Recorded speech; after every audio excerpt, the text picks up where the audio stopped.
Here's how to fix the Valorant VAN 9101 attestation failure error. VAN 9101 means Vanguard cannot verify your system's security integrity.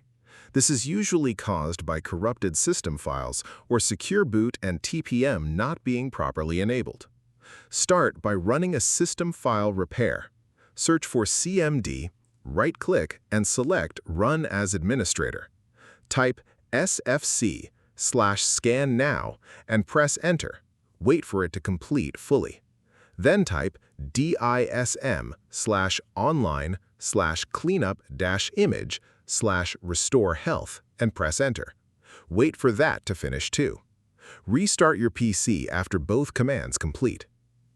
If the error persists, check that Secure Boot and TPM 2.0 are enabled in your BIOS. Vanguard requires both.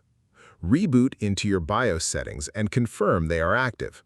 The exact menu location varies by motherboard brand, so search your specific model if needed. Also, update your GPU drivers and close unnecessary background applications before launching Valorant.